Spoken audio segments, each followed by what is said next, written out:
Remember, Alex, Sophie is my only obsession in life. If I can't have her, I'll go crazy for the rest of my days, Nicholas remarked. This is my best shot at pulling this off. So much time has passed since the avalanche, Mr. Nicholas. I'm afraid Ms. Tanner is. Before Alex could finish his sentence, Nicholas gave him a furious slap. She's not going to die, spat Nicholas. Sophie has always been a capable woman. I refuse to believe she's dead. After receiving the slap, Alex kept quiet and sent people to search for her. At that moment, a full day had passed. By that point, almost everyone was convinced that the two women were dead.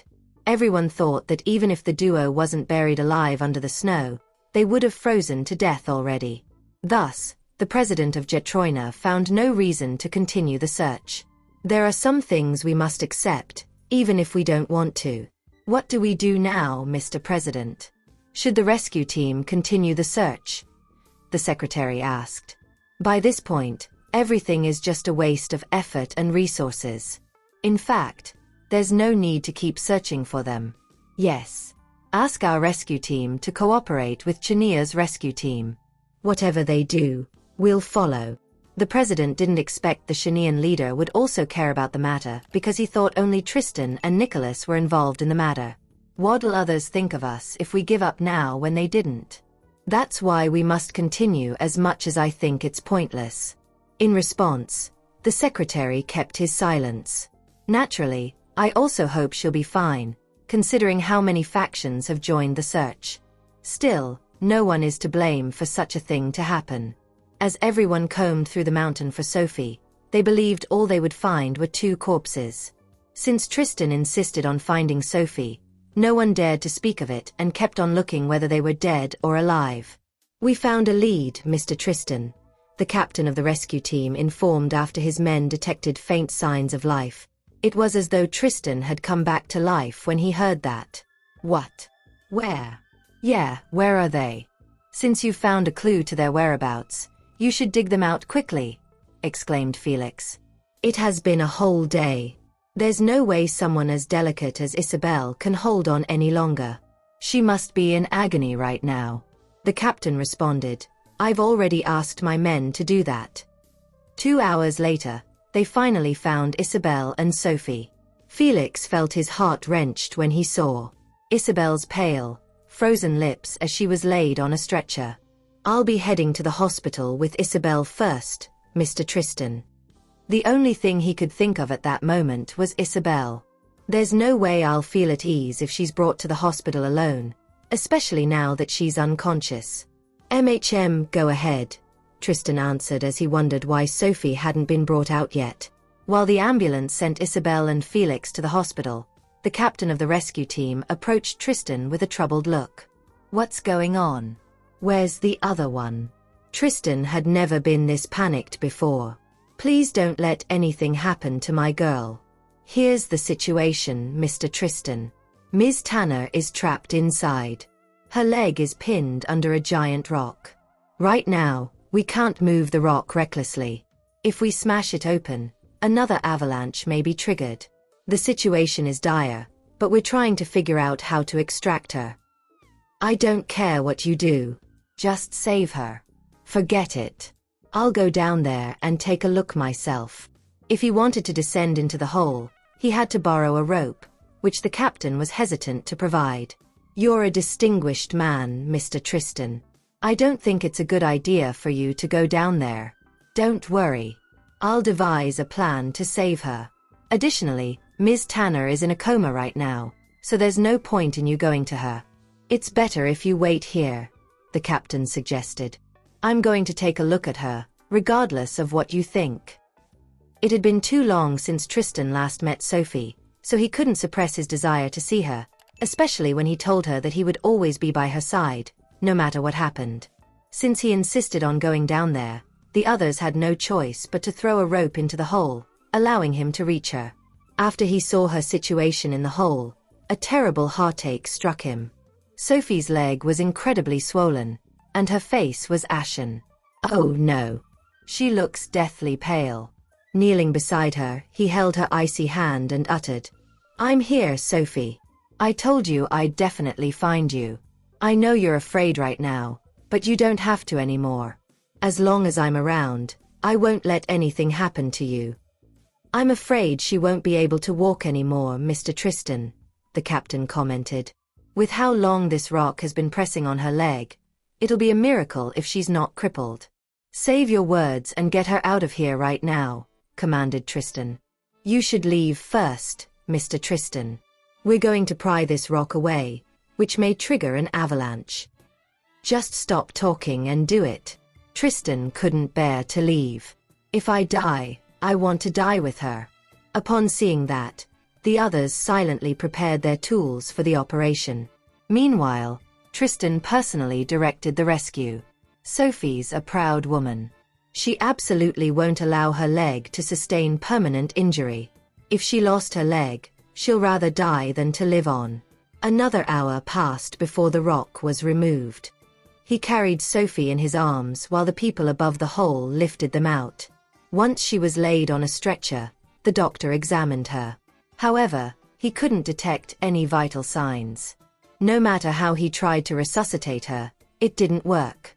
Tristan, who was watching from the side, reflexively tightened his fists. Ms. Tanner has no vital signs, Mr. Tristan. The doctor was the best in Jetroina, and the president personally sent him, so he knew just how grave the situation was. What did you say? Tristan's demeanor was so overpowering that the doctor trembled when he heard that. No, she can't be dead. You'd better save her now, or I'll bury you together with her. Do you understand me? Threatened Tristan mercilessly. Hence, the doctor tried to revive her again. I've saved countless people before, and my medical skills are the best in the country. However, even I can't save her now. Sadly, he'll unquestionably tear me to pieces if I tell him that. However, no matter what he did, there were still no signs of life. Mr. Tristan, The doctor didn't know how to tell him that nothing else could be done. Tristan narrowed his eyes. What were you going to say? Tristan's voice was cold as he squatted down to carry Sophie. Sophie, open your eyes and look at me. Do you understand? How can she have no reaction? Everyone was taken aback by Tristan's action, who seemed like a confused child. They were all touched. That was how the world worked. No matter how strong one was powerless in the face of death. Butterfly had also rushed over. Upon witnessing this scene, tears streamed down her face. Sophie, wake up. What happened to you? There are still so many matters regarding Wings of Light that Sophie has to settle. What about Tanner Group? Isn't she always worried about Tanner Group? How can this happen? Sophie, I'm Tristan. You're Tristan. I know you have always been capable, so can you please wake up now? Tristan asked pathetically. He was willing to do anything for Sophie to wake up. However, Sophie really felt like she was dying this time. She had never been in so much pain before, which was saying a lot given how much she had been through since she arrived at Horrington. She had gone through arduous training at the training camp and learned a lot. Everything she learned pushed her body beyond the limit of what a human body could take. It was something that others wouldn't be able to understand. Nevertheless, she never regretted attending the camp. Only when she was strong enough would others not be able to bully her. Therefore, she continued to improve her own skills. Unfortunately, she was exhausted and didn't mind leaving the world in this manner. Didn't Grandpa leave me already? He must be really lonely by himself. Shouldn't I go and accompany him since he loved me so much? Perhaps, this is the best ending for me. However, she kept hearing someone call her name incessantly. Instantly, all her memories came flooding back suddenly. I can't leave this world yet. That's right. How can I leave right now? If I die, what will happen to Tristan? He really likes me. He will be devastated if I die now. Soon, Sophie's vital signs started showing improvements. Seeing that, the doctor immediately rushed over. Mr. Tristan, please let go of her. It seems like a miracle has happened. The doctor immediately tried to save Sophie and bring her back from the brink of death. When Tristan saw her vital signs stabilizing, a drop of tears streamed down his face. I knew it. Sophie wouldn't leave me here alone. Look, she's desperately trying to come back to me. After rounds of rescue attempts, Sophie's condition had stabilized enough to be put into an ambulance. Tristan also got in the ambulance to rush to the hospital together. Although Sophie's vital signs were back, no one knew how long she could maintain in that condition. Thus, they could only go to the hospital for a thorough examination. However, this was the best scenario Tristan could ask for. If there had been no vital signs, no one would be able to do anything anymore. On the way, Tristan held Sophie's hands tightly, not willing to let go. Sophie, you should be able to hear what I'm saying, right? No matter what happens, you have to get through this. If you leave me, I don't think I'll be able to continue living any longer. Tristan whispered words of encouragement to Sophie throughout the entire journey to the hospital. Even though Sophie couldn't open her eyes, she could hear everything he said. Meanwhile, Felix and Sarah were staying by Isabel's side. She was still unconscious. Sarah was getting increasingly worried since Sophie had not returned yet. Felix, isn't Sophie with Isabel? Isabel has been back for so long, but why is there still no news of Sophie? Felix shook his head. I'm not sure either. After I saw Isabel come out, I was too focused on her to notice anything else. Therefore, he had no idea what was going on with Sophie. I'll go out and take a look. Sarah was still concerned, so she decided to leave first since the doctor said Isabel was not in danger. The moment Sarah stepped out, Tristan and Sophie arrived at the hospital. Sarah's heart skipped a beat when she saw Sophie on the stretcher. Sophie was immediately rushed into the emergency room. Sarah stood rooted to the spot. She had seen every side of Sophie, but this was the first time she had seen the latter so lifeless. Mr. Tristan, we are going in to save her. There's nothing you can do if you go in, so please wait outside. Upon seeing Tristan trying to barge into the emergency room, the doctor tried to stop him. Tristan shook his head. No, I have to be by her side and watch over her. Don't worry. I won't say anything inside the room. I'll just stay beside her. Sarah felt a pang in her heart seeing Tristan like this. She grabbed his hand and stated, Tristan, you will only disturb the doctors by going in. Let's wait out here. Besides, we might need to contact Dr. Smith and Arias. If these two people were present, miracles were bound to happen. At this moment, Barney and Arias had arrived at the emergency room. They rushed over upon hearing about Sophie's situation. How's Sophie? Arias asked apprehensively. She's still inside. You guys should go and take a look. Sarah felt slightly relieved when she saw Arias and Barney. Sophie will be fine since the two of them are here now. Barney couldn't wait anymore and demanded to go to the emergency room. I'm sorry, but we are currently trying to save the patient. You guys should wait outside. I'm the founder of International Medical Association, Barney Smith. He's my mentee, Arias Gullifer. I believe the chances of the patient's survival would only increase with us helping in the emergency room. When the doctor heard they were from International Medical Association, he didn't dare to say anything more and immediately let them in. After Barney and Arias went inside the emergency room, Tristan tried to enter behind them. Arias said, Let him in. Since he's Sophie's most favorite person, she would be the least willing to leave him. With his presence, Sophie's desire to live will only increase. Tristan finally entered the emergency room. Butterfly and Cecilia had also arrived. After learning about Sophie's situation, tears rolled down Cecilia's face. How could this happen? Why did so many things happen in just one day? At this moment, Barney and Arias had already changed into scrubs. Arias drew a sharp breath when he saw Sophie's legs. Dr. Smith, it appears that her leg is the most serious issue. It's highly likely that she won't be able to walk again in the future. Barney's expression was solemn, as the condition of Sophie's leg was extremely grave. If it wasn't dealt with properly, It would affect her for the rest of her life. Given what was at stake, Barney and Arius began to provide her with emergency treatment. Even with their combined efforts, the surgery took them more than 3 hours. Tristan was at the scene throughout. During the surgery, the latter's heartbeat stopped on a few occasions. Fortunately, Barney and Arius managed to pull her back from the brink of death every time that happened. Helpless in the situation, all Tristan could do was stay by her side and let her know that there was still someone waiting for her.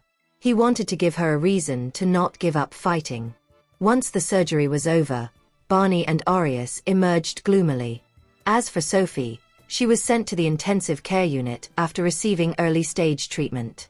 Her main surgery was still contingent upon her regaining consciousness. Everyone else went along with her and gathered outside the ICU. Tristan didn't get any rest since the accident, as he had stayed by her side for many hours. The stubbles on his chin further accentuated his already haggard look. Unable to bear the sight, Sarah approached him. "You should tidy yourself up and get some rest. Your current condition will only worry Sophie when she wakes up." Sarah had no choice but to comfort Tristan that way. "Sarah, don't worry. I'm fine. A little exhaustion isn't going to kill me." Barney had told him that the next 24 hours were key to whether Sophie would wake up. Thus, there was no way he could leave until that happened. "I'll stay here on your behalf, all right? I'll call you the moment she wakes up." "Sarah, I'm really fine. I understand your concern, but you should go back and rest." Mired in fear and anxiousness over the last 2 days, none of them got any proper rest. Cecilia and Butterfly, too, refused to take a break and insisted on being with Sophie. Nicholas shared the same sentiment as they did, but since his presence was not wanted, he could only wait opposite the hospital. Hatred glistened in his eyes amidst the darkened expression on his face. Alex was standing beside him in fearful silence, for his boss was furious that they didn't manage to get to Sophie first. "Mr. Nicholas, we should now get Sophie out of there. I want to take her back to Englander." Nicholas knew very well the condition Sophie was in, which presented them with the perfect opportunity. Once Sophie was awake, her combat skills would make it difficult to kidnap her. Therefore, doing so while she was in a coma was their best bet. "But she's in the ICU now, Mr. Nicholas. What if something untoward happens while we move her?" Despite his dislike of Sophie, Alex was cognizant of how the risks of his task would affect Sophie's condition. "There won't be any problems, as I've hired the best doctors. All you have to do is bring her to me. Why are you still wasting time here?" Alex fell silent in the face of Nicholas' anger. Stealing Sophie out of the hospital is an impossible task with Tristan standing guard. If that isn't bad enough, there are many other factions protecting her currently. Unfortunately, Mr. Nicholas refuses to listen. All that matters to him is results. He doesn't care how difficult the process is. After Alex went off, Nicholas remained where he was. "I wonder how is she doing now? I'm sure she'll be fine given her strong willpower. That said, what should I do now?" Nicholas was filled with the urge to see Sophie.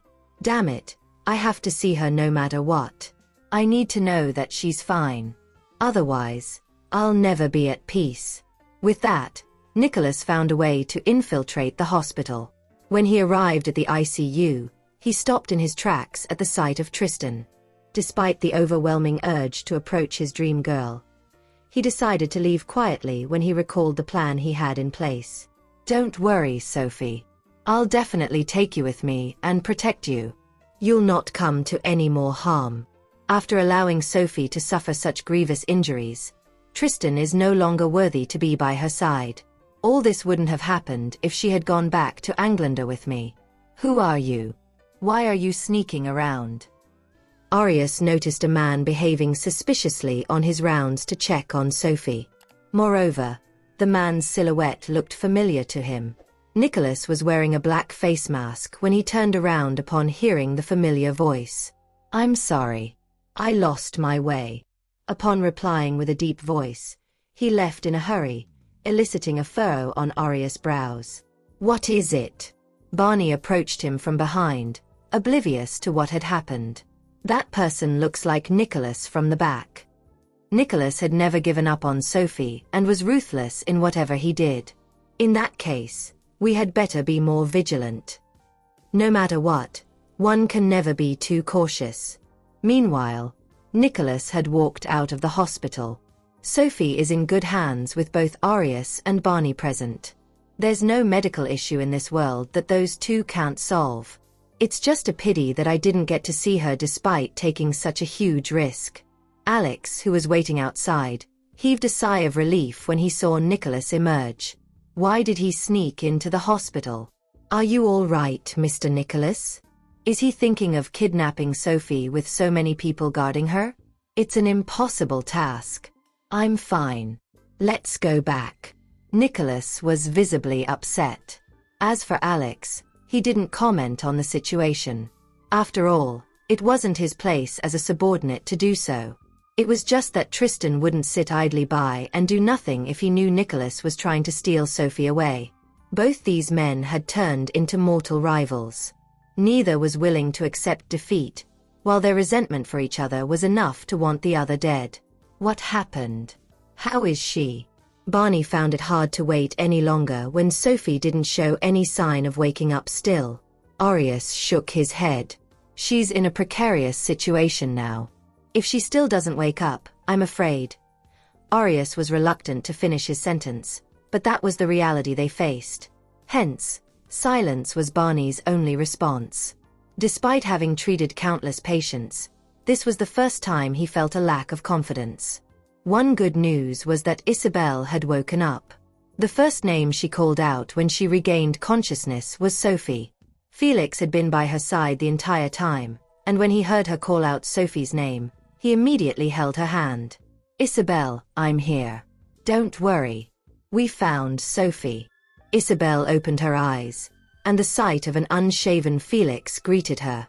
It was not a sight she used to see in the past. It was as if she had seen refuge in the middle of a storm. The second Isabel saw Felix, she cried. Once she sat upright, she threw herself into his arms. Felix, I nearly died. If not for Sophie, I would have died. I wouldn't have gotten to see you again, she choked out. The gears in her mind could barely work as she continued crying while Felix patted her back. You're all right now. It's all over and I know you've suffered a lot. Felix was heartbroken when he thought about the things the two women had to go through. Don't wander off anymore, okay?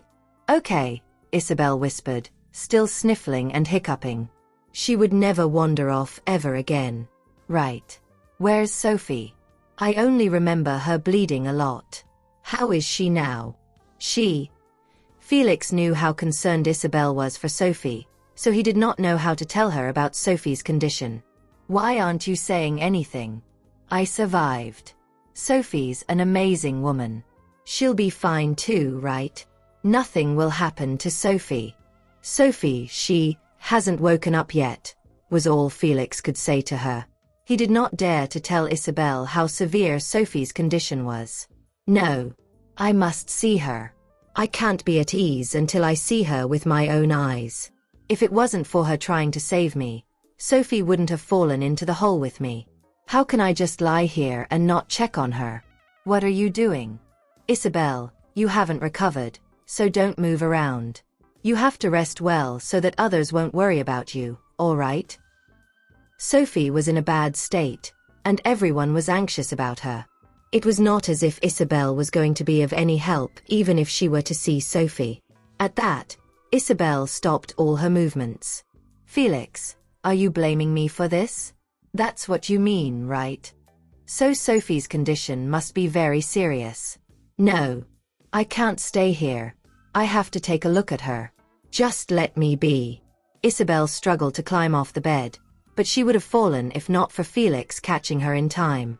Okay, I'll take you to her. Don't get agitated, all right? Your Uncle Tristan is in a bad mood right now, so let's not disturb him. Felix understood what Tristan was feeling at the moment, so he wanted them to stay silent when they were at Sophie's side.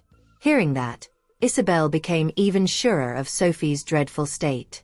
Felix, Sophie only ended up like this because she was trying to save me. What am I going to do if something happens to her? Isabel was at a loss. She felt like a bad omen of misfortune. If not for her, this would not have happened to Sophie. All right, there's no point in saying all these now. Clear your mind, okay? No one wanted something like this to happen, right? Felix squeezed out, his heart aching to see his girlfriend breaking down. They were close to each other, and no one would be in a merry mood if either one of them were to get injured. Felix then borrowed a wheelchair to take Isabel over to the intensive care unit. Once they reached their destination, they saw everyone in the room with solemn expressions. Isabel was stunned. What if Sophie never wakes up? When Sarah caught sight of Isabel, she walked over to hold Isabel's hand. Why are you here? You just woke up, didn't you? Can't you stay in your room and rest? Sarah was worried about Isabel too, but too many things had happened in the past few days, so she could not keep the frustration out of her tone. Aunt Sarah, what do we do?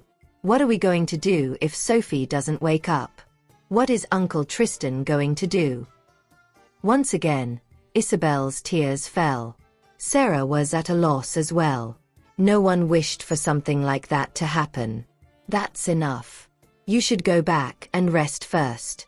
You haven't even recovered, so don't dwell on these things. I'll tell you if there's any news about her. Sarah then turned to Felix. Felix, take her back. However, Isabel shook her head. I don't want to go back. I want to stay here and watch over Sophie.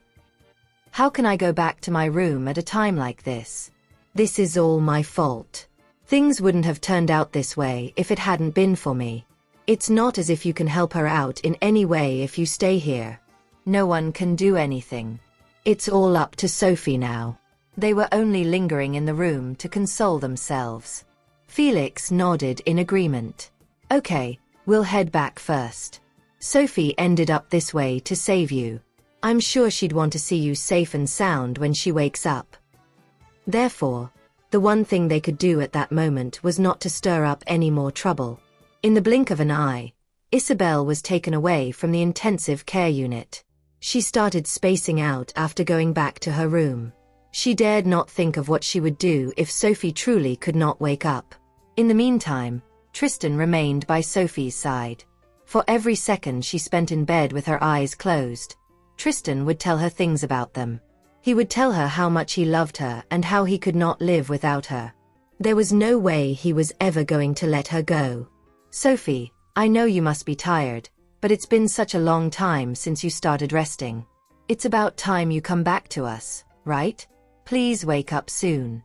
I'm sure you don't want to worry everyone by staying asleep. Sophie, hurry up and wake up. If you keep staying asleep like this, I won't know what to do anymore. Wake up. Once you wake, we'll get married. I don't want to wait anymore. No one could predict the future, so Tristan wanted to marry her once she woke. Alas, no matter what he said, Sophie remained lifeless on the bed. Will you think of me as noisy? Tristan said self-deprecatingly. He never thought he would act like this one day, but what could he do? He would do anything as long as she woke up. Sophie, what do I do?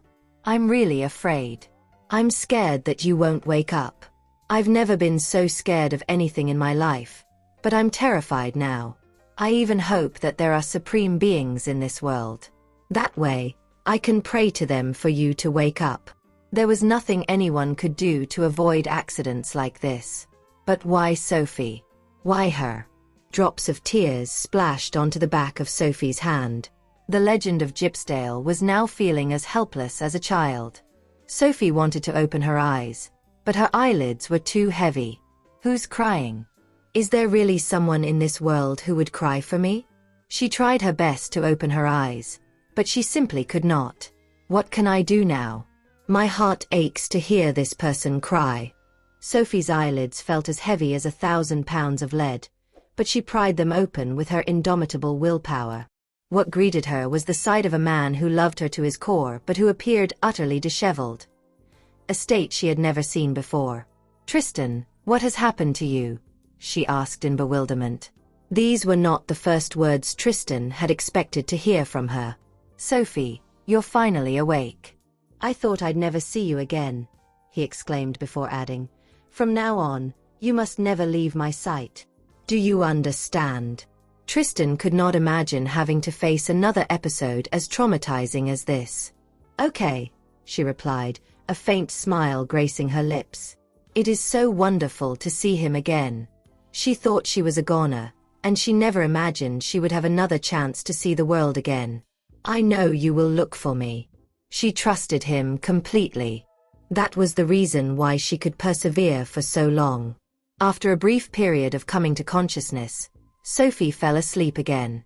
After ensuring that Sophie was merely drifting off again, Tristan's heart finally settled down. As long as she was awake, everything else was not important. Another 3 hours elapsed before Sophie woke up again, feeling much better. Everyone came to see her. Cecilia's face broke out in a smile after seeing that Sophie had finally woken up. Sophie, do you realize how terrified you almost made me? How can you be so reckless? It was supposed to be an ordinary outing. But why is it far more dangerous than shooting a movie? Butterfly stood at the side. She was silent, but it was obvious that she was worried by the look in her eyes. Sophie is awake. But what about her leg? She is an exceptional person. What if she cannot stand up again? How will she take it? Nobody said anything, but Butterfly knew precisely how severe Sophie's leg injury was. Butterfly, what's the matter with you? You've been worried all along.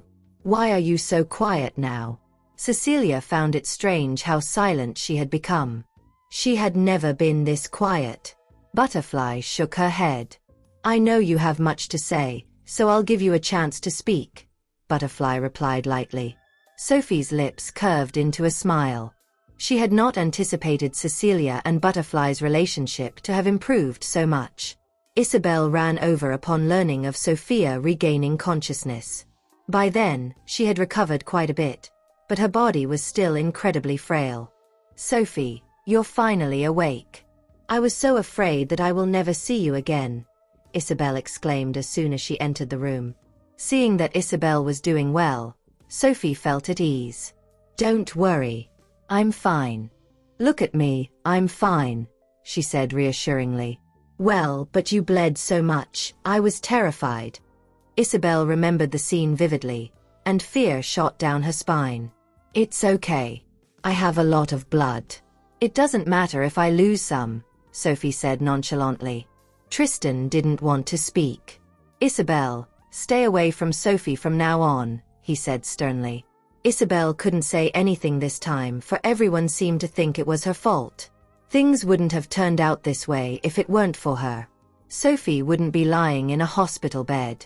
Felix hugged her shoulders when he saw how upset Isabel looked.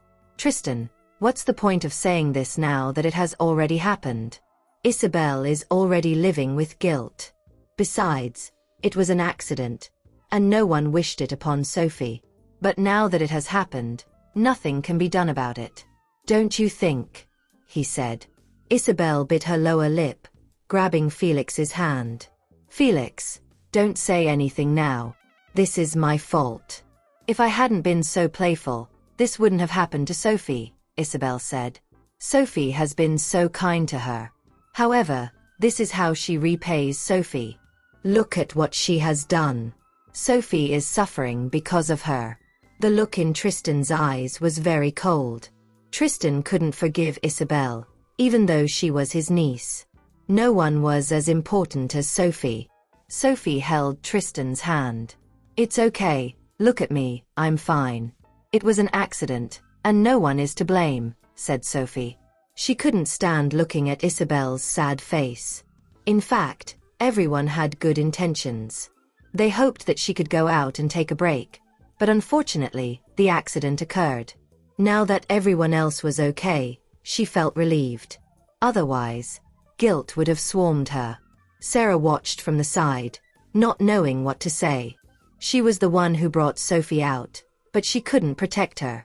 Thus, she was at fault too. Although Sophie was awake, nobody knew the extent of the damage to her legs. How will Sophie take it if she really could never stand up again? Felix, you should take Isabel back. Sophie just woke up and needs more rest, Tristan said. Felix nodded. He could understand Tristan's feelings, but Isabel was his girlfriend no matter what, and he didn't want to see her suffer. Back in the ward, Isabel remained silent while sitting on the bed with a despondent look on her face. Felix felt sorry for her. What's wrong? Don't worry about what Tristan said. You should know how much he loves Sophie, which explains why he reacted that way. You must be hungry, having not eaten anything for a long time. What do you feel like having?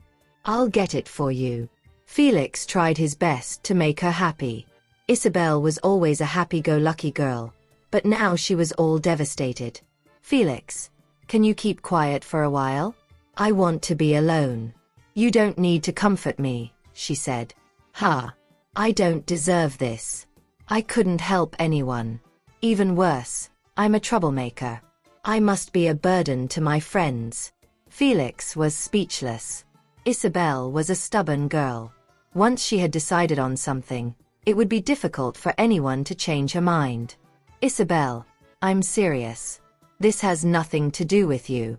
Sophie needs us to take care of her. You need to get well quickly so that you can help with that, Felix replied. Isabel's face was wet with tears. What about her leg? Isabel didn't dare to pop the question earlier, but she did notice Sophie's leg. It was in a critical condition. Isabel, don't overthink. With Barney and Arius here to help, everything will be fine. Sophie will surely be able to stand up again, Felix tried to assure her. In the meantime, they could only remain steadfast. Otherwise, there wasn't really anything that they could do. Meanwhile, everyone else had left the room, leaving only Tristan behind. Sophie then asked him to get some rest, but he refused. This has nothing to do with anyone. You. Thinking of the contrite look on Isabel's face, Sophie's heart ached for her. The poor girl. Sophie, I care about you, so much so that I don't want to see you hurt. So, please don't do such a thing again. You must protect yourself first before you think of anyone else whenever you face a dangerous situation. You mustn't sacrifice yourself even if the other person is Isabel or me. Do you hear me? In a way, Tristan was a selfish man because he really wanted her to be safe. If someone else were in danger, he would do everything in his power to protect them. However, he hated seeing her hurt. Do you understand? You must not risk your life even if the other person is my family member. She doesn't owe my family anything, nor does she have the obligation to do anything like that. Sophie wanted to get up and give him a hug, but she was too weak to do so. In the end, she did nothing.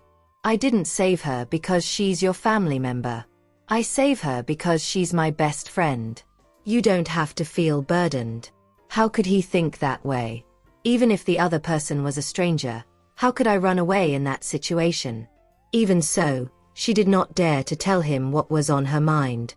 She believed Tristan wanted her to run away first, regardless of the situation. Geez, I really don't know what to do with you. With a girlfriend like you, I live every second of my life in fear.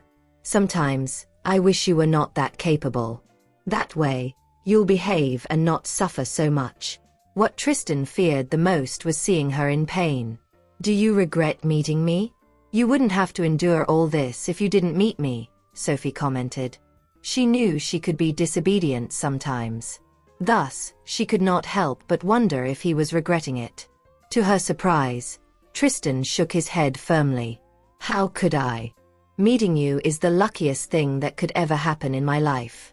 I'm happy to have met you and be chosen by you.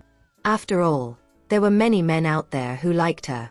He could not be happier that she had chosen him instead. Finally, Sophie told him to get some rest or at least take a shower. She was rather particular about cleanliness. Thus, she could not bear to see him so unkempt and not taking a shower. When Barney and Arius arrived and saw her spacing out alone, they were a little worried. What's wrong? Are you feeling unwell?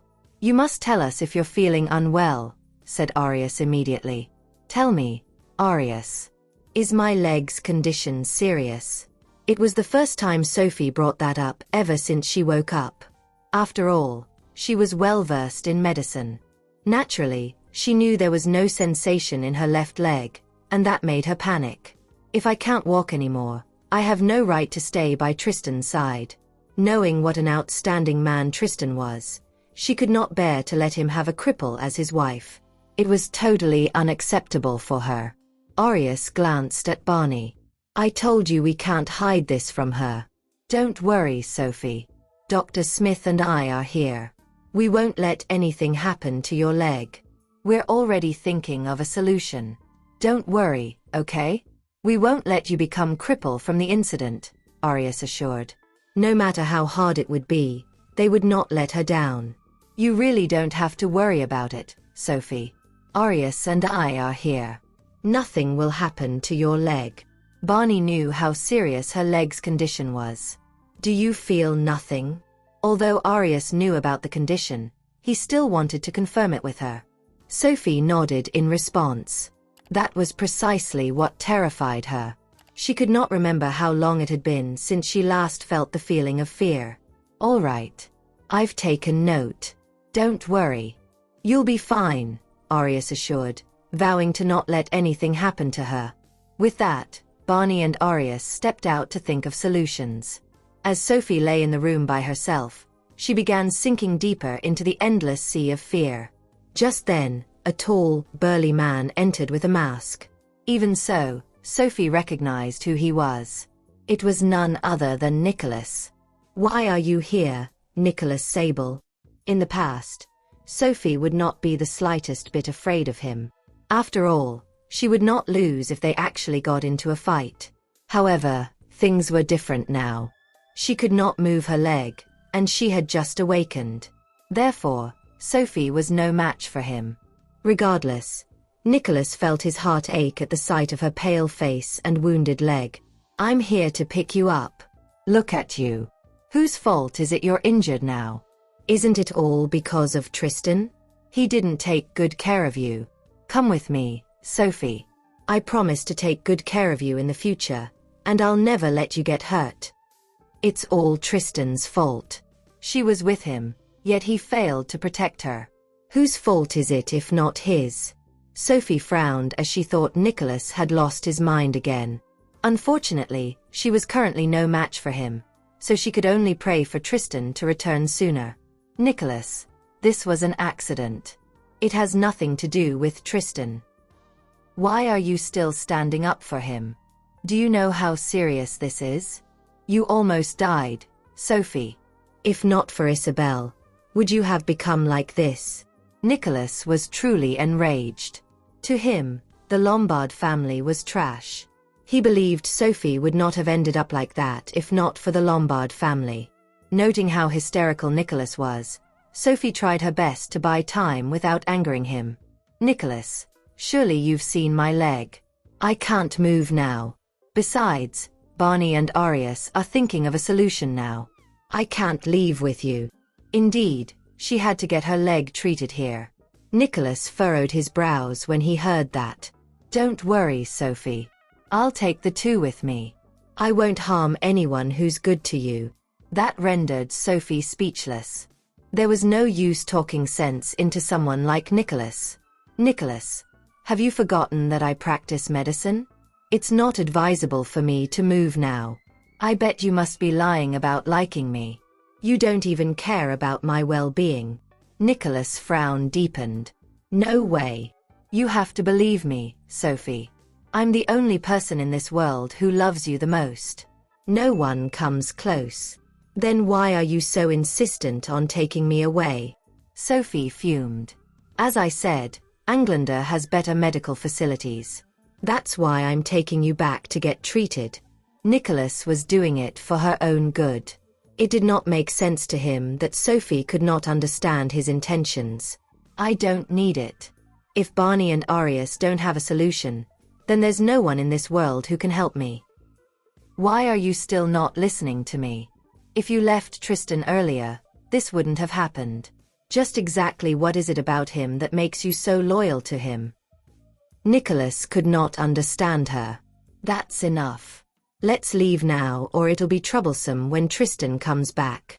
Nicholas was not afraid of Tristan, but he did not want to stir up trouble at that moment. All he wanted was to take her away.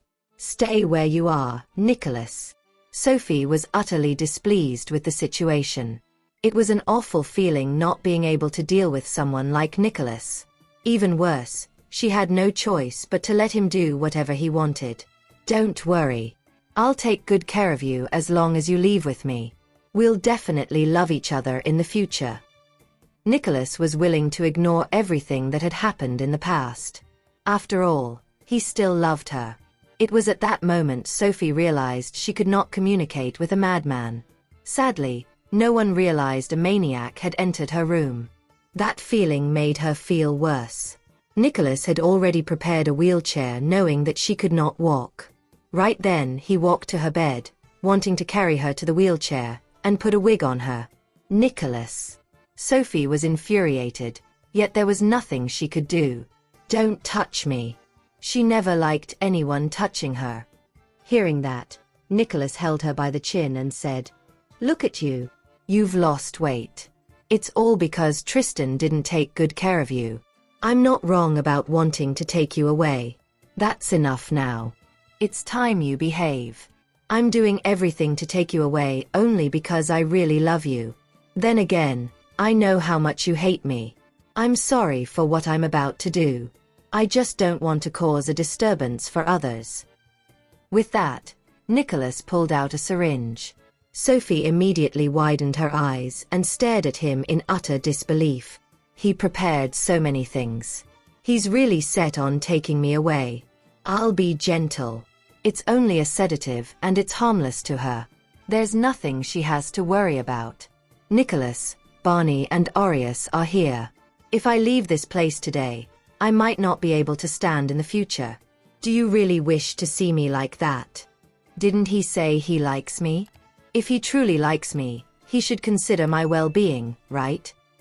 I've also mentioned that I've hired the best doctor. He's waiting there now. Even if you can't walk in the future, I will never leave you. He was fine with anything, as long as she was by his side. After disguising her, he placed her in the wheelchair. Oh, that reminds me. Cecilia is with me. If you don't behave, I'll leave scars on her face.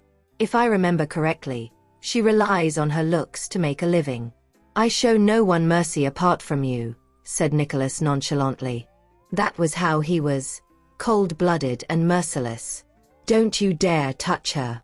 Sophie knew it would not be easy to deal with Nicholas. Don't you believe me? I can call my men and show you what Cecilia looks like now. If not for Sophie's wounded leg, she would never let herself land in such a disadvantageous situation. It was a horrible feeling, and she hated it. Regardless, she had no other choice at that moment. Don't give me that look, Sophie. I'm doing this for your own good. She shouldn't blame me. I only want the woman I like to be with me. What's so wrong with that? She should understand this. After placing her in the wheelchair, Nicholas said, "Don't make a single sound no matter who you see along the way. Think of your best friend." With that, he injected the sedative into Sophie. The chemical could make her quiet temporarily. At the end of the day, he did not trust her. Moreover, the hospital was filled with Tristan's men. Tristan would never spare Nicholas if he knew what the latter was up to.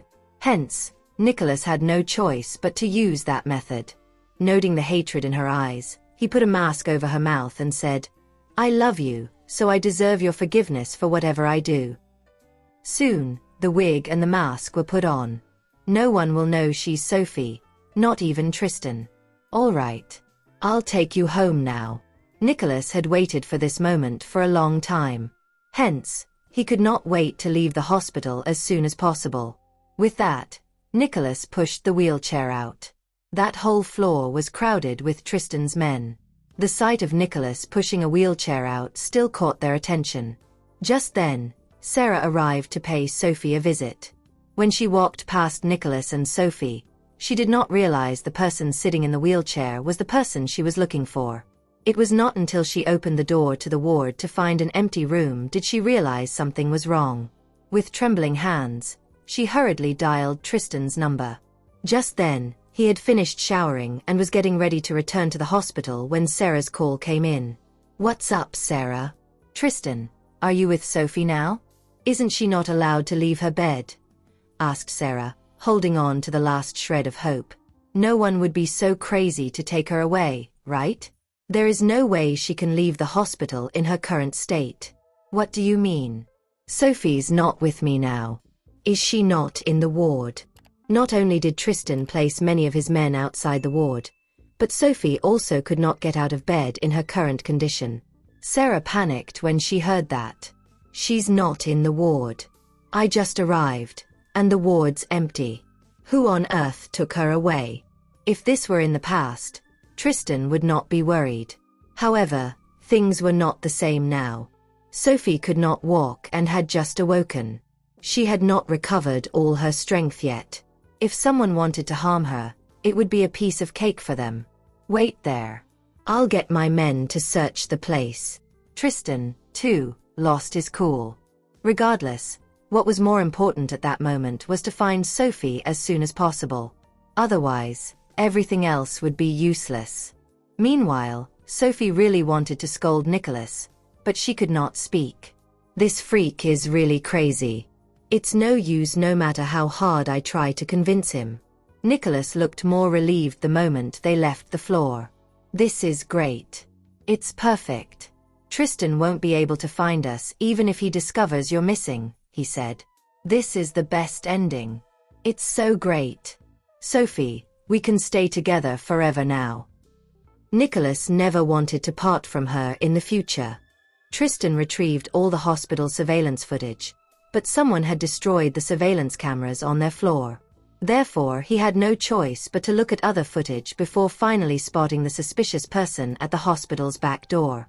As if knowing Tristan would find that footage, Nicholas waved at the surveillance camera before leaving. The second Tristan saw Nicholas' face, he balled his fists. Even Sarah was shocked to see Tristan behaving that way. "Tristan, what do we do now? Sophie's too weak to defend herself.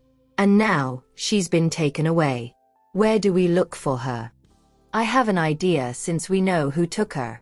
Don't worry about it. Go on and take care of Isabel." No matter what, Isabel needed someone to take care of her. Meanwhile, Felix rushed over when he heard about what happened. To Felix, Nicholas was blatantly provoking them. "That's bold of Nicholas.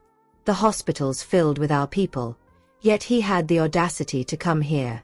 Were we too lenient with him? Is that why he dared to pull such an act?" What Sophie needed most at that moment was a doctor. Moreover, Barney and Arius were at the hospital. The treatment on her leg could not be delayed. Otherwise, she might never stand again. That outcome would break her terribly. That damned Nicholas. How dare he take her away at such a crucial time? Get someone to look into it. Rage filled Tristan's heart, but cursing at that moment was useless. Their best option was to find her as quickly as possible. "Got it. I've already gotten my men to retrieve all the surveillance footage." Still, Jetroina's capital was huge. Looking for someone at that moment would not be an easy task. When Barney and Arius learned about the incident, they grew worried. "Arius, be ready at all times. We'll begin the operation once she returns." Sophie's leg would be crippled if they did not save it in time. They were baffled that Nicholas actually took Sophie away when they were racking their brains for a solution. "Let's contact Nicholas, then. We can go over and perform the surgery on her," Arius suggested. The matter could not be delayed anymore. Sophie did not have much time left if she wanted to save her leg. If the muscles in her thighs died, even God would not be able to help. "Go on and contact him," Barney prompted, agreeing to Arius' suggestion. No matter what, Sophie's leg was more important than anything else at that moment. Nicholas was not the slightest bit surprised to receive Arius' call. At that moment, he was already preparing to leave, but he still answered it when he saw it was a call from Arius. "I never expected you'd call me one day," sneered Nicholas. Arius had been avoiding Nicholas all this while. To Nicholas' delight, Arius had taken the initiative to call him. You know exactly why I'm calling you. Why did you take her away when you knew her surgery cannot be delayed? Do you hate her that much? If Nicholas was standing before Arius, the latter would kill him without hesitation. This idiot keeps looking for Sophie for trouble. You're wrong, Arius. I'm taking her away because I love her. I know you and Sophie are good friends. That's why I picked up your call. However, I'll never let you insult my love for her, even if you're her best friend. Nicholas would allow no one to say he did not love her. I can't let her go because I love her too much. How could Arius not understand this? I don't care what you're up to. I just want to cure Sophie's leg. Where are you? I'll go over right now. Tristan is beside you now, right? Tell him he's never going to see Sophie again. Nicholas would never believe their words. After all, they wanted to take Sophie back, and Nicholas would never allow it. Nicholas, I know you hate Tristan, but I'm really doing this for Sophie's sake. Just like us, you want the best for her, right? Tell you what. You don't have to tell me where you are. You just need to send someone to pick me up. I am sure that is okay. Arius had no choice but to suppress his anger for Sophie's sake.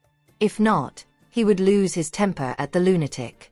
Immediately, Nicholas glanced at Sophie, who was sitting in the wheelchair beside the full-length windows. He's right. Sophie will blame me if she can't stand up again in the future. She's a prideful person. She'll never let herself become a cripple. All right.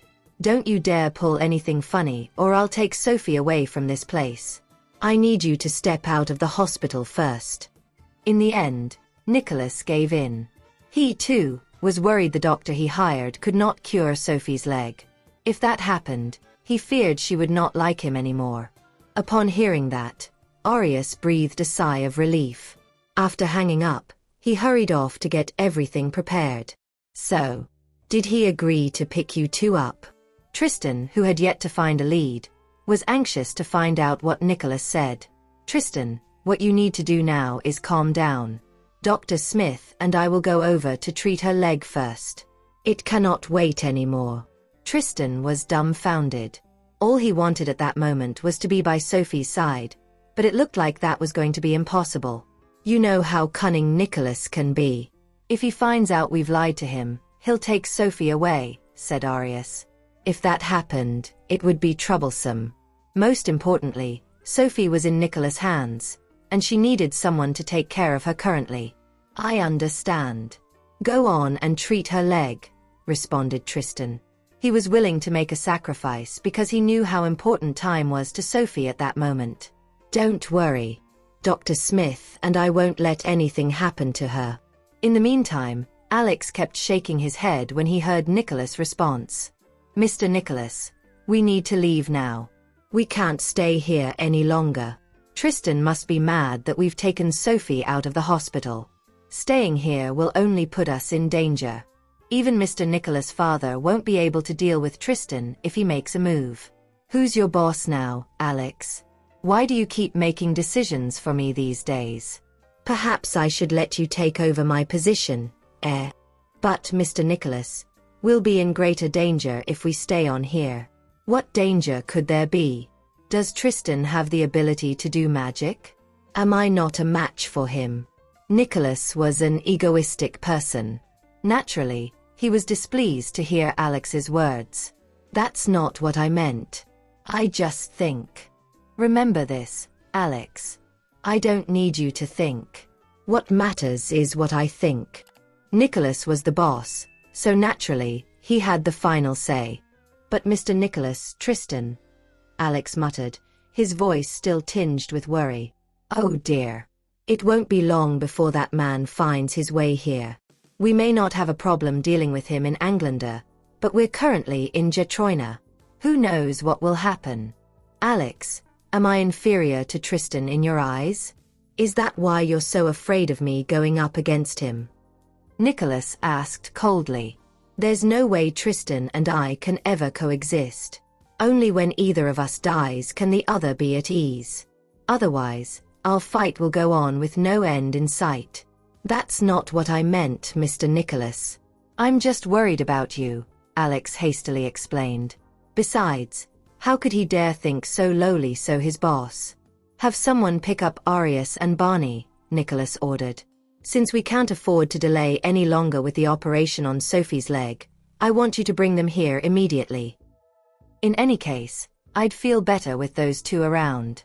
I know Sophie would never forgive me if something really happened to her legs, and that's just too painful for me to bear. Meanwhile, Arias and Barney had been waiting at the designated location for quite some time, yet no one was there to pick them up. Could Nicholas have changed his mind? Barney asked amid the uncertainty. Not only were they in the dark about the situation, but they also had no control over it. I don't know, either. Let's hope he doesn't go back on his word, Arias replied. After all, Nicholas was in control, so what other choice did they have? Sophie Tanner is just a crazy, problematic woman. Barney fumed. How the hell did she get involved with a lunatic like Nicholas? Sophie isn't to blame for this. Nicholas was the one who kept pestering her shamelessly. Why else has this dragged on for so long? As much as Barney knew Sophie was not in the wrong, he couldn't help but shoot his mentee a teasing smirk. Wow. You sure care a lot about Sophie, huh? You won't even let me badmouth her. Haha. Oh well. There's no point fretting about our situation, anyway. All we can do is wait. Of course. Sophie is closer to me than a biological sister, Arias retorted. In fact, she's the dearest person to me, and I won't let anyone criticize her. Tisk. TSK. Thank goodness you don't have a sister. Otherwise, she'd be so jealous and angry. Just as the two men continued to chat, a taxi suddenly pulled up in front of them. Get in, Alex yelled from the front passenger seat. Since it wasn't Arias' first time dealing with Alex, he quickly recognized the latter and chuckled. My, Alex. Must you always look so cold and grumpy? We haven't offended you, have we? Upon hearing that, Alex was rendered speechless. Truth be told, I don't like Arias at all. He has this gift of pissing me off every time we meet. Why does a person like him even exist in this world? It's so infuriating. The next second, Arias opened the taxi door for Barney and promptly climbed in after him. Hey, Alex, is the Sable family falling apart? Why would you pick up distinguished guests like us in a lousy taxi? That's just rude, Arias grumbled. People of our status deserve to be chauffeured around in a sports car. Shut up, Arias. Otherwise, heaven knows what I'd do to you. What's the matter? Are you threatening me? I'll have you know that not even your boss would dare intimidate me. Listen up, Alex Sable. You'd better watch your mouth, or I'll refuse to go with you. Arias warned. Stop the car. After the driver had done as instructed, Alex glared at Arias. Get out of the car now if you don't want to go. I've always hated Sophie Tanner, anyway. It might not be a bad thing if she becomes crippled now.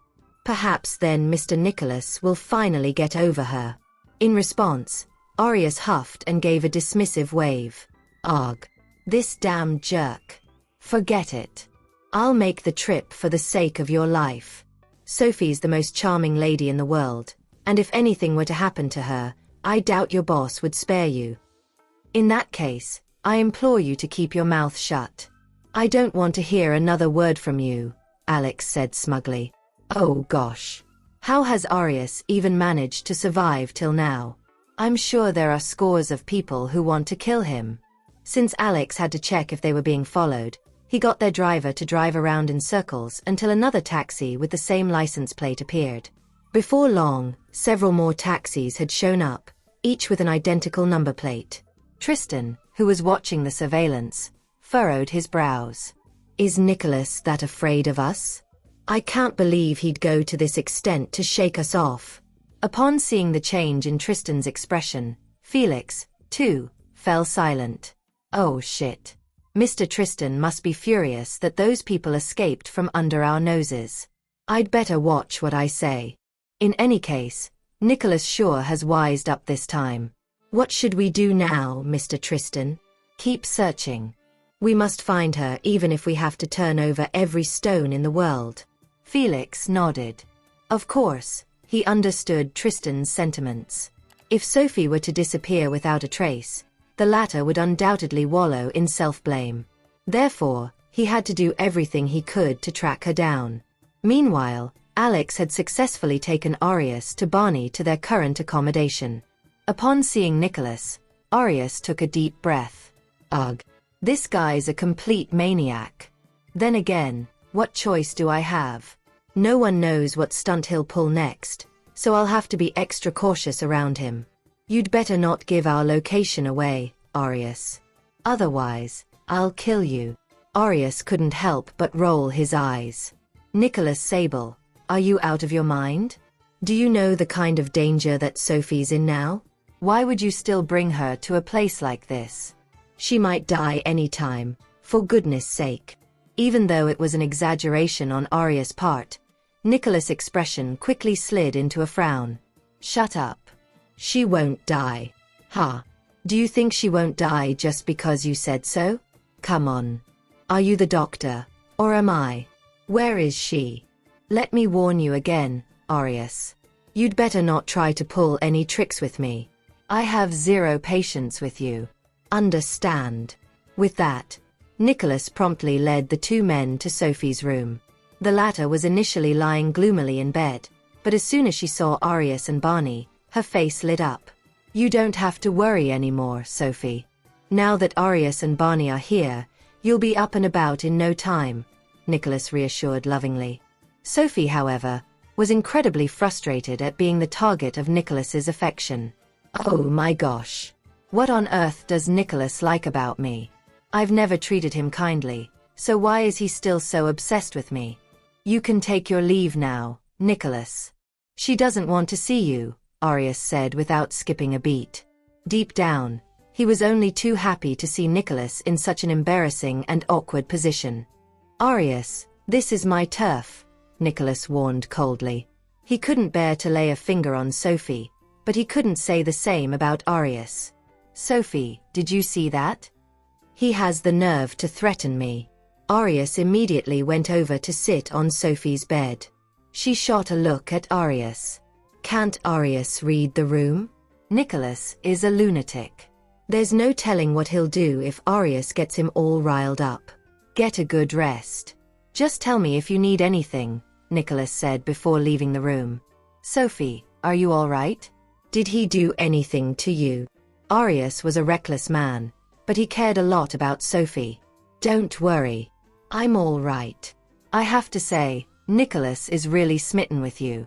Why don't you just accept both of them? That way, you won't be in a dilemma any longer, Arius suggested. Sophie was rendered speechless. Is he for real? What? Am I wrong? He's obviously head over heels for you. Just accept him. There's no harm having one more man around, Arius added. Sophie refused to listen to Arius anymore. I think you should head back. You're just spewing nonsense here. Do you think you're of any help? All right. I'll shut up. If it wasn't for you, do you think I'd want to come? Arius retorted. He had never gotten along with Nicholas. Hence, he was risking his life coming here. Yet, Sophie showed no gratitude for his help. To make matters worse, she even gave him a disdainful look. She didn't wish to pay further heed to him and said to Barney, Dr. Smith, I still can't feel my legs. If her condition persisted, Sophie was afraid that she might never stand again. Barney pushed Arius aside. Get away. Did you come all the way here to talk nonsense? You haven't done anything remotely helpful since you came here. All Arius had done was bicker with Nicholas. Then, Barney examined Sophie's leg again. What do we do now? We have to get to the hospital right away, but Nicholas will never let us go back. You can only undergo surgery at the hospital. Besides, you have to go through an acupuncture treatment too, Barney muttered. There was simply no reasoning with a madman like Nicholas, especially when Sophie was in such a state. Then again, it was not the time to fight Nicholas anyway. That was the reason things were in such a terrible state. Arius, go tell Nicholas that Sophie has to undergo surgery right now. Otherwise, Barney thought it was best to let Arius handle the hospital matter. Me again? Aren't you worried that the lunatic would murder me? Nicholas was an extremely stubborn man. Once he had his mind set, it was difficult for anyone to change it. Are you going or not? Why are you yakking on? You've got to try everything you can do. Barney retorted. All right. I'll go, Arius mumbled helplessly. Among the three of them, he was at the lowest of the social totem pole. Arius knew nobody would listen to what he said or care whether he lived or died. Meanwhile, Barney was still examining Sophie's leg. Does it hurt? Sophie shook her head. She wished it would hurt just so she could feel something. The absence of sensation was more frightening than any physical pain. Barney furrowed his brows. Right. The situation is dire. We have to get back to the hospital. The surgery equipment I need is all there. Meanwhile, Arius had found Nicholas, and he felt somewhat intimidated by the man. After all, Nicholas was a cold-blooded killer. What's up with her? Nicholas asked right away when he saw Arius. Nicholas was only worried about Sophie's body. He couldn't care less about other people. Nicholas, I have to say that I really admire your tenacity. You've liked Sophie for so long, despite her never reciprocating your feelings. You're really a madman, falling for a woman just like that. Nicholas remained silent. He didn't wish to say a word to Arius, nor did he wish to suffer the latter's mocking words. He had the freedom to decide who he had feelings for. If you're here to talk nonsense, you may as well go back right now, Nicholas said without batting an eyelid. Arius was rendered speechless. How heartless can he be? It's not like we've only started to know each other. Does he have to be this cold and ruthless? See, this is why Sophie doesn't like you, Arius commented. It was apparent that Nicholas was trying to tamp down his anger. She will fall for me eventually. As long as Tristan's dead, nobody will snatch her away from me anymore. She will belong to me and only me. Nicholas, don't you think it's better to be honest with ourselves? Arius added, unafraid of how Nicholas would react. Arius, do you have a death wish? He must think that I don't dare to kill him. If he has the nerve to provoke me, I will show no mercy. Nicholas, look at you. Why are you getting all worked up? I'm only discussing a matter with you. I don't intend to provoke you in any way, Arius said with a grin on his face. Nicholas refused to talk to him. He was jealous of Arius. Sophie had always treated him nicely, nothing like how she treated Nicholas. I've come all the way here to talk about Sophie's matter with you. Do you think I like coming here? Arius quipped. Why doesn't he get that this is no picnic for me, either? What's the matter? Nicholas finally asked. She has to go back to the hospital right now. Otherwise, the consequences will be dire. I was joking with you earlier, but now I'm being dead serious. Again, Nicholas kept quiet. Nicholas, if you truly care about her, I don't think you'd want anything bad to happen to her, right? The environment here is horrible and not suitable for her to rest at all, especially for her leg. She's a prideful woman. What happens if she really can't stand anymore? Have you given any thought to these problems? If you've never given it a single thought, how could you say that you like her? Can't she undergo treatment here? Arius, I will not let her go back, no matter what you say, Nicholas said in a determined tone. Nicholas, how could you be so selfish? Do you think you have control over her just because you like her? Arius was furious. He knew it was futile to reason with Nicholas, whom he deemed inhuman. Selfish. Yes, I'm a selfish person. Are you just realizing that today? Nicholas had never cared about what others thought of him. It had taken him considerable effort to get her to his side, and he would not let her go. Let me put it this way. If this is the only way to make her stay by my side, I'd rather she not stand for the rest of her life, Nicholas added. Arius was stumped by his inconsiderate remark and felt his chest constricting in anger and frustration. Damn you, Nicholas. You're a freak. Sophie is so unlucky that you fell for her. Nicholas, you bastard. Whoever you like is so unlucky, Arius hollered without holding back. Thank you for listening. If you have enjoyed this story, please like and share so others can see it too.